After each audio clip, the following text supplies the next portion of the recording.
우리 자분들이 이렇게 한번 인사해 보겠습니다. 장로님, 권사님, 집사님, 하나님께서 응답하실 것입니다.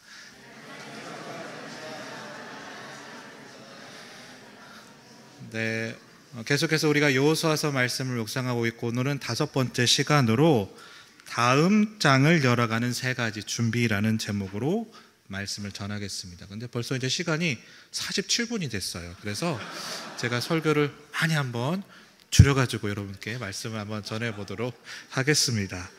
자, 만약 제가 오늘 여러분에게 점심을 대접하겠습니다 라고 말씀을 드리고 막 마트에 가가지고 이걸 사는 거예요.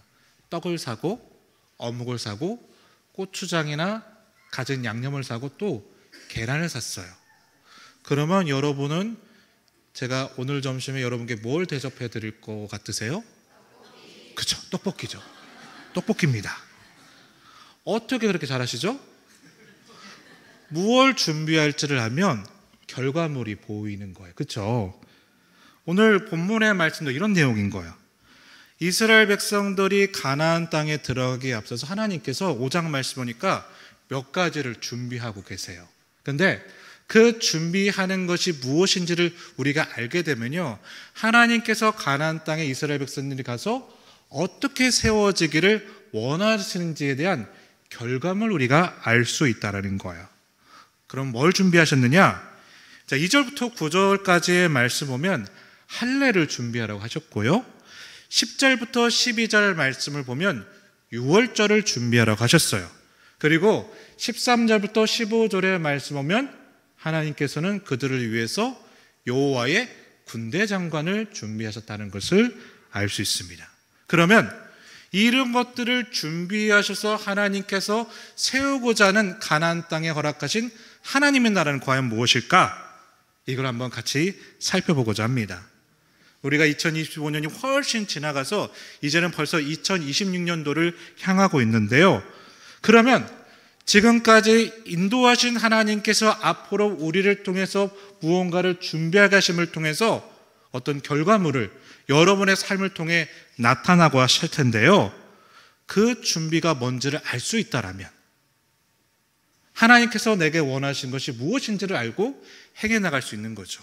그래서 오늘 본문 말씀을 통해서 2025년도에 내 삶과 내 가정과 내 일터와 내 부대와 내 모든 공동체에서 하나님께서 나를 통해서 무엇을 준비하기를 원하실까를 살펴봄을 통해서 여러분의 삶 가운데 하나님의 일하심과 역사하심이 오늘 본문에서 같이 명확하게, 떡볶이가 나오는 것 같이 명확하게 깨닫고 준비되어가는 여러분 되시기를 주님의 이름으로 간절히 축복합니다. 자, 그러면 먼저 하나님께서 첫 번째로 준비하신 뭐냐? 할례를 준비하라고 말씀하셨습니다. 우리 한번 외쳐보겠습니다. 할례를 준비하라. 할례를 준비하라. 왜 할례를 준비하라 하셨느냐? 자, 오늘 본문 2절부터 4절 말씀을 교독해서 한번 읽어볼게요. 제가 먼저 2절 말씀 읽어보겠습니다. 그때 여호와께서 여호수아에게 이르시되 너는 부싯돌로 칼을 만들어 이스라엘 자손들에게 다시 할례를 행하라 하시매,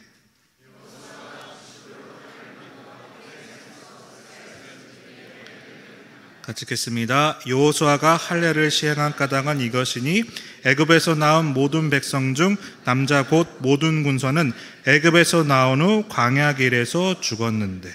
자, 하나님께서 이스라엘 백성들에 뭘 하라 말씀하고 계시죠? 할례를 행하라라고 여호수아를 통해 말씀하고 계세요. 그러면 그 이유가 뭔가를 봤더니 4절 말씀 한번 보여주시면 이스라엘 백성들이 광야로 나아가게 됐을 때 그 광야에서 태어나고 자랐던 사람들은 무엇을 받지 못했기 때문이에요? 할례를 받지 못했기 때문이라고 말씀하고 있어요. 자, 그러면 여기서 이 할례의 대상은 누굽니까? 애굽에서 태어난 사람이 아니라 어디서? 광야에서 태어난 사람이에요.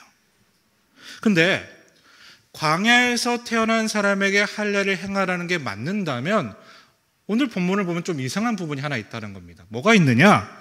자, 어떤 부분이 이상한지 8절 9절 말씀 읽어보고 한번 계속 이어나가 볼게요. 8절 말씀 제가 먼저 읽고 9절 말씀 여러분 읽겠습니다. 8절 읽겠습니다. 또 그 모든 백성에게 할례 행하기를 마침에 백성이 진주 강척소에 머물며 낫기를 기다릴 때에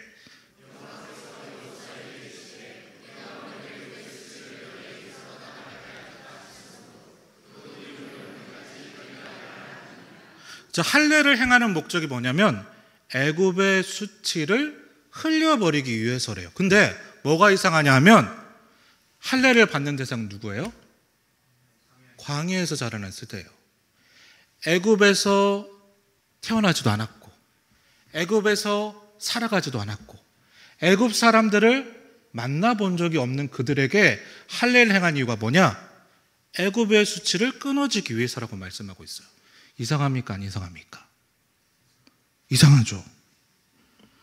그럼 왜 애굽의 수치를 끊기 위해서 그들이 왜 할례를, 광야에서 태어난 자들이 할례를 받아야 되느냐? 그러면 이 애굽의 수치가 뭔지를 우리가 알면 되는 거죠. 그렇죠? 우리나라 상황을 한번 이해해보면 좀 이해하기가 쉬울 것 같아요. 뭐냐면, 자, 우리나라도요 1945년도까지 일제 치하가 있었고 1945년 몇 월 며칠? 8월 15일에 일제가 항복을 해가지고 우리나라가 독립을 했다라는 거예요. 근데 1945년 8월 15일에 그 이후에 태어난 사람들도 뭐가 남아있느냐? 일본의 잔재가 계속 남아있다라는 거예요. 예를 한번 들어볼까요? 이걸 잘 보여주는 게 뭐냐면 스포츠 경기예요. 자, 우리 스포츠 경기할 때 우리가 다른 나라 지는 건 좀 용납하는데 어느 나라한테 지는 것은, 일본한테 지는 것은 용납이 잘 안 돼요. 왜 그렇죠? 왜 그러는 걸까요? 자, 지금 우리가 그 일제 치하 시대에 살아보신 분 없죠? 그때 뭐 고문당하신 적도 없는 거잖아요? 그런데 왜 일본만 나오면 이를 바득바득 갈고 일본 사람이라 가지고 일본 놈이라고 부르면서 분노를 하느냐는 말이에요. 뭐냐? 우리 선조들로부터 생각했던 그 영향이 우리에게도 미치게 되니까 나는 그때 일제치에 살지 않았고 고난도 받은 적이 없지만 일본을 생각하면 어떻게 된다? 이를 바득바득 갈게 된다는 겁니다. 자, 그러면 이걸 가지고 우리 본문 말씀 한번 가지고 와 볼게요. 자, 그러면 그들에게 있어서 애굽의 수치는 뭘까요? 어떤 것일까요? 분명히 말했지만 광야에서 살아온 사람들은 애굽과는 관계가 있다 없다? 아무 관계가 없어요. 근데 여러분, 광야의 삶을 우리가 보면 어떻습니까? 그들이 힘들고 어려운 일을 만날 때마다 어떻게 합니까? 애굽에서 했던 그 원망과 불평이 똑같이 나타나고 있고 그 애굽에서 살아보지 않았음에도 불구하고 원망하고 불평할 일이 생기면 우상을 만드는데 누구의 우상을 만들어요? 애굽의 우상을 만들어요. 또 화가 나고 끄떡하면 어디로 돌아가겠다는데 어디로 돌아가겠다고 말해요? 살아본 적도 없는 것들이 왜 애굽으로 돌아가겠다 할까요? 무엇 때문에? 애굽의 세대들이 살아왔던 그 모습을 보면서 자라났기 때문에 똑같이 반항하고 있다는 거예요. 그러니까 무슨 말이냐? 이 광야에서 태어나고 자란 세대들은 몸은요 가나안 땅이에요. 하나님 나라의 땅에 있어야 되는데 마음과 삶과 관점과 세계관은 어디에 머물러 있다라는 거예요? 여전히 애굽에 머물러 있다라는 거예요. 그래서 왜 하나님께서 애굽의 수치라고 했을까? 왜 수치일까요? 이거죠. 더 이상 그들은 애굽의 종이 아닌데 지금 종처럼 살아가고 있어요. 그러니까 창피한 거죠. 더 이상 발목에 족쇄가 없는데 그들은 마치 족쇄가 채워진 것처럼 살고 있으니 하나님이 뭐라고 하시느냐? 그게 수치다라고 말씀하고 있다는 겁니다. 저를 비롯해서 우리 모든 믿음의 동역자분들에게 선포드리고 싶습니다. 만약 내 삶과 내 생각과 내 영향력 가운데 애굽의 수치가 있다라면요, 그것들이 끊어지는 놀라운 일들이 오늘 말씀처럼 여러분 삶 가운데도 나타나게 되시기를 주님의 이름으로 간절히 축복합니다. 자, 그러면 여기서 한 가지 더 질문을 해본다면, 그러면 그냥 애굽의 수치를 끊어내라고 하면 되는데 왜 할례를 굳이 하라고 하실까? 할례의 중요한 영적인 메시지가 있기 때문에 그러는데요. 자, 창세기 17장으로 넘어가 볼게요. 창세기 17장 13절과 14절 말씀인데 제가 한번 읽어볼 테니까 눈으로 따라 보세요. 자, 너희 집에서 난 자든지, 자, 할례를 처음 행했던 말씀입니다. 너희 집에서 난 자든지 너희 돈으로 산 자든지 할례를 받아야 하리니, 이유가 뭐냐? 무엇이 있기 때문에? 내 언약이 그 할례를 통해서 너희 살에 있어 영원한 언약이 되기 때문이라는 거예요. 그러니까 할례는 무엇을 나타내는 거예요? 내가 하나님께 언약이 되어 있다, 하나님의 백성임을 나타내는 정체성의 표징이 되었다는 겁니다.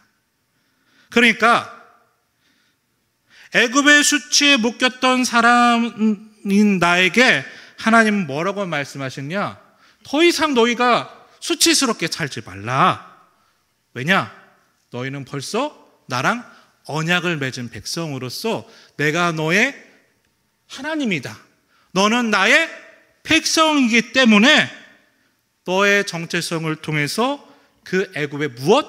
수치를 끊어내기를 원하신다는 거예요. 그러게 여러분, 내가 애굽의 수치가 있었더라도 설사 나는요 사실 상처의 사람이 아니에요. 나는요 깨어짐의 사람도 아닙니다. 나는 어둠의 사람도 아니고요, 나는 무너짐의 사람도 아니에요. 나는 누구입니까? 하나님께서 택하여 주신 언약의 백성, 너는 내 것이라고 불러준 하나님의 자녀가 된다는 거예요. 그러게 종되었던 애굽의 수치를 끊어내서요 하나님의 역사가 준비된 그곳으로 나아갈 수 있게 되시기를, 내 애굽의 수치가 하나님 나라로 가는데 방해가 되지 않도록 내 정체성을 통해 믿음으로 고백하며 하나님이 약속하신 그곳으로 나아갈 수 있는 여러분 되시기를 주님의 이름으로 간절히 축복합니다. 자, 두 번째, 하나님께서는 무엇을 준비하라 하셨느냐? 유월절을 준비하라고 말씀하십니다. 왜 유월절을 준비하라 하셨느냐? 우리 10절 말씀 같이 한번 읽어보겠습니다. 10절입니다. 준비 시작.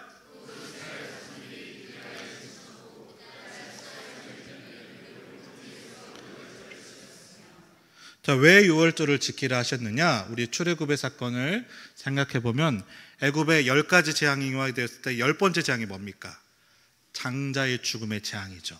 이 장자의 죽음의 재앙 때는요 애굽에 있는 모든 것들이, 애굽 사람이든지 간에 이스라엘 사람들이 간에 거기에 있던 모든 동물이나 무엇인지 다 막론하고 뭐라고 합니까? 장자는 다 죽을 거라고 말씀하셨어요. 근데 그 죽음을 넘어가기 위해서 하나님께서 해결책을 하나 알려주셨죠. 뭡니까?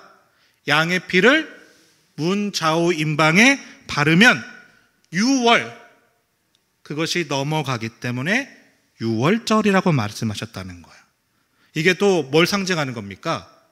예수 그리스도의 보혈과 하나님의 이름과 능력 앞에서 죽음은 어떻게 된다? 죽음을 이기게 된다는 것을 보여주는 게 유월절의 사건이에요. 물론 9가지 재앙도 의미가 없던 건 아니에요. 이 9가지의 재앙도 뭘 의미하냐면 당시에 애굽 사람들이 먹고 살기 위해서 땅의 것을 구했던 것, 하늘의 것을 구했던 것, 어떤 물질을 구했던 것들의 우상의 9가지를 치심을 통해서 하나님께서 뭘 나타내셨느냐? 너희들의 먹고 삶의 모든 문제도 내가 어떻게 했다? 주관하고 있다는 것을 보여주기 위해서 9가지 재앙을 이기게 하셨고, 그 다음에 장자의 죽음을 통해서 나는 어떤 존재다? 너희들의 죽음까지도 생명까지도 주관하는 존재임을 알려주셨다는 거예요. 자, 그러면 여러분 이게 믿어지십니까? 자, 믿어지신다라면 자, 10절부터 12절의 말씀 한번 살펴보시기 바라요. 성경을 펴시면 먼저 10절의 말씀 한번 보시면 한번 보세요. 뭐라고 합니까? 이들이 유월절을 지켰어요. 그렇죠? 근데 그 믿음으로 유월절을 지킴으로써 하나님이 나의 죽음도 이기셨고 내 삶에 먹고 사는 것도 책임져 주신다는 믿음의 고백을 드렸는데, 넘어가서 11절 말씀을 보시면 뭐 어떤 사건이 나타나느냐? 그 다음 날에 무엇이 내리지 않아요? 40년 동안 광야에서 그들을 먹을 것을 책임져 주었던 만나가 그쳤다고 말씀하고 있어요.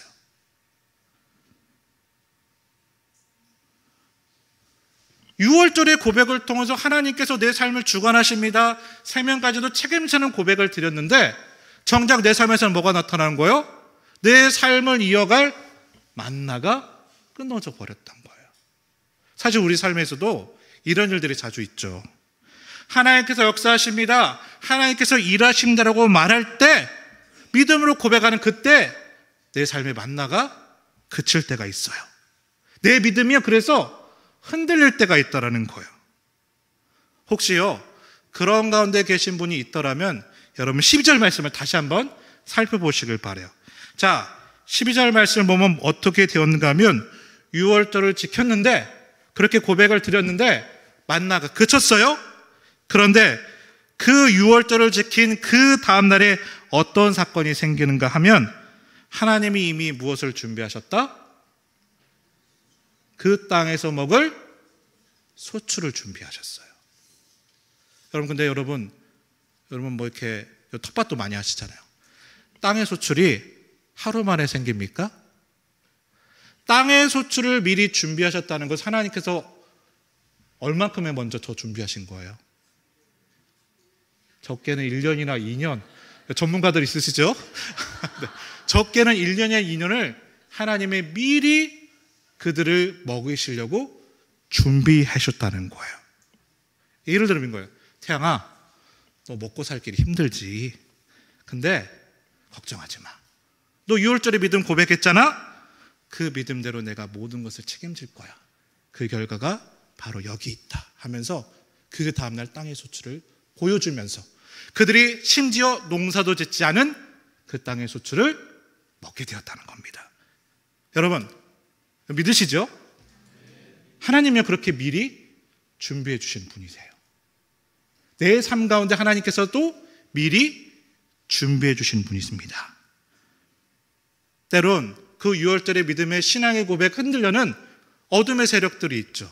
내 믿음을 흔들리게 하고 만나를 그침을 통해서 나를 실망시키려 하는 그때에도 하나님이 이미 나에게 무엇을 준비하셨다?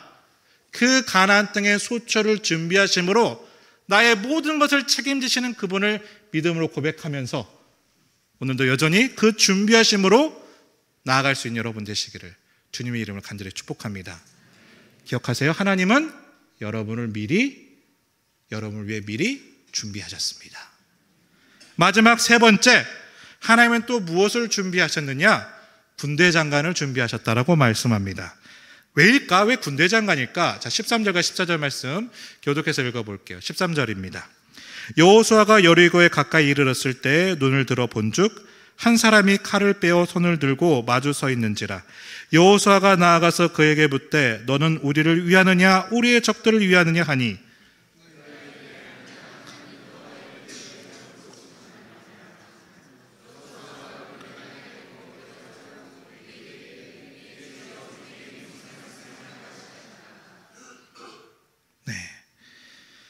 이렇게 보면 이런 거야. 자, 여호수아가 하나님의 말씀에 따라 여리고를 가다가 무기를 소지한 사람을 만나게 됐어요. 그래서 여호수아가 묻죠. 너는 내 편이니 적이니? 그럴 때 그 상대편에서 뭐라고 말합니까? 두 가지 답뿐이 할 수 없어요. 네 편이야. 아니야, 너 죽이려고 왔어.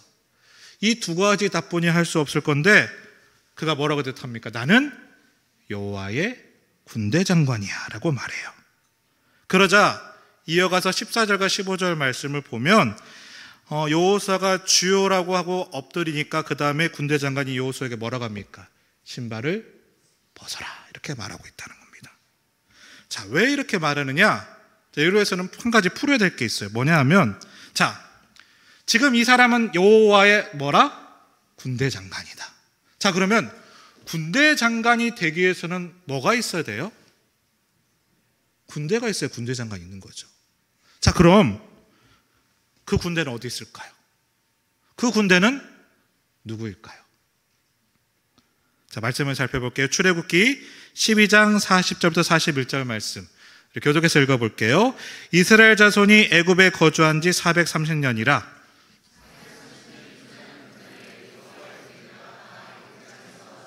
자, 애굽 땅에서 누가 나왔대요?